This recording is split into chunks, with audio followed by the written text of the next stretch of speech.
Some of the victims were highish caliber heavyweights. Former WBC champion Pinklid Thomas survived a full round of shelling. Some big exposed, and there's that wicked punch.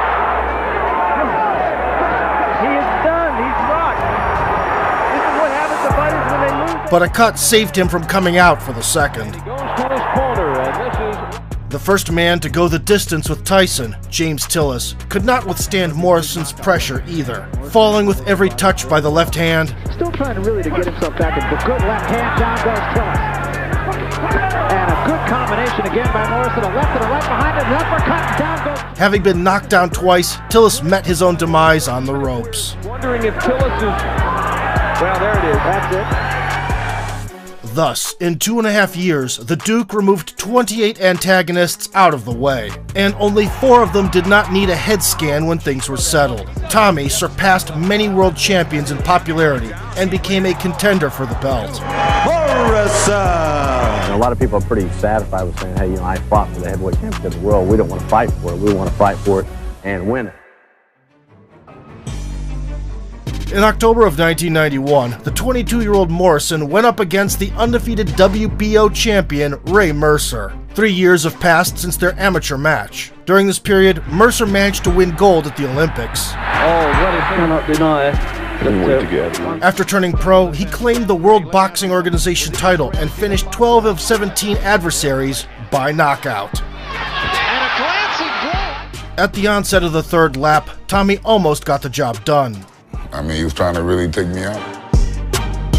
He hit me hard I've ever been hit in boxing.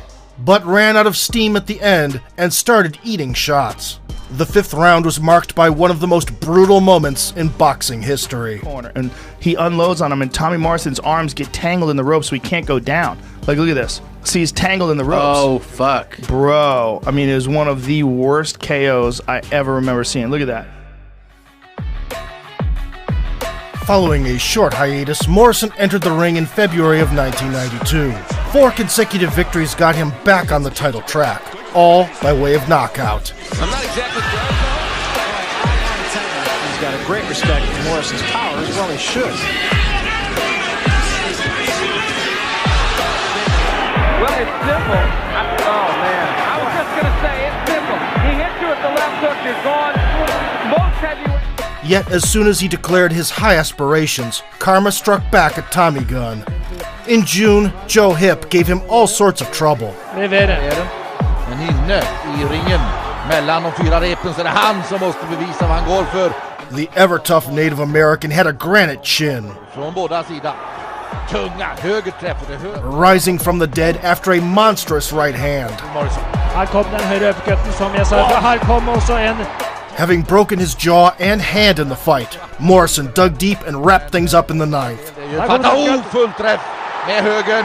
Tunga högerkrokar, det kom uppercutten också. Honom dömer bort honom. Han vänder ryggen mot nationen. Due to injuries, the pursuit of the throne had to be put on hold. Returning to form, the Duke added 3 more stoppages to the resume, and the streak reached 8 in a row. And there's the left hook, and down goes...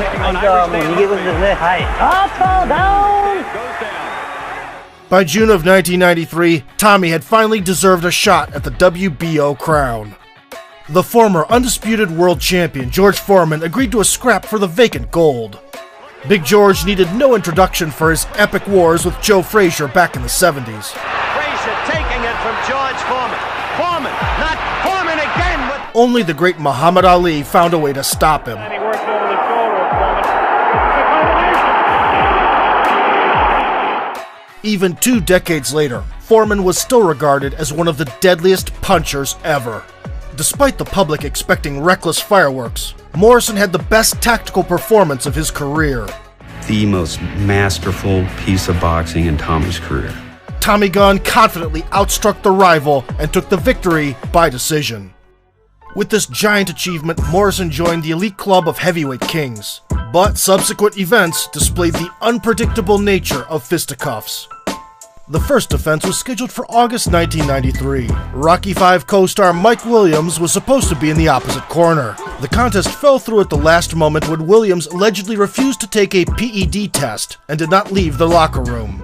The night was saved by a pie-loving local journeyman, Tim Tomaszek. According to popular belief, on his birthday, Doughboy came to watch the beloved champ and drink a few pints. Jumping into the ring for a couple of $1,000s, Tim enjoyed every second. I'm not even being facetious.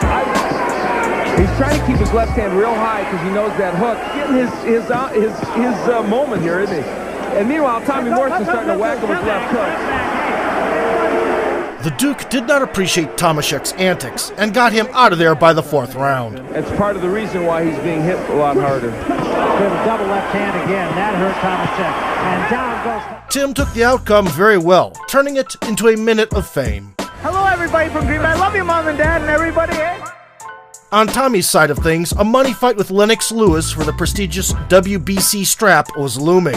The last stop would be the decorated former amateur Michael Bent, with a 10-1 pro record. At the outset, Morrison pressed Michael against the ropes and fired a left hook.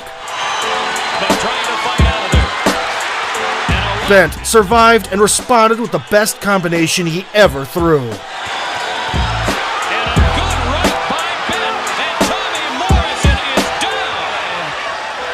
Tommy rose up and got sent to the floor seconds later. The third fall turned out to be the last. And Ben just throwing nothing but haymakers right now. And Morrison in deep trouble. And Morrison is down. And the fight is over. Under a rain of punches from Bent, the Duke was dropped 3 times in just a minute and a half, and lost due to the 3 knockdown rule. The belt wasn't the only thing to go, though. $8 million and a title shot against Lewis also vanished into the blue.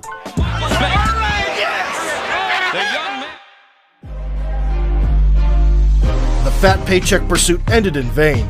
On the other hand, with youth still on his side, Morrison was able to come back with a streak of 3 victories in 1994. Uppercut by Morrison, down goes. And another uppercut. The turning point in the Duke's career was the bout in July versus Ross Purity, who would hand Vladimir Klitschko his first defeat in the future. Tommy kicked things off well. And he is gripping him with those bows. Oh, what a left hand by Morrison. Purity in big trouble. Morrison But the gas tank failed him, and Morrison took a knee in the 6th round. took him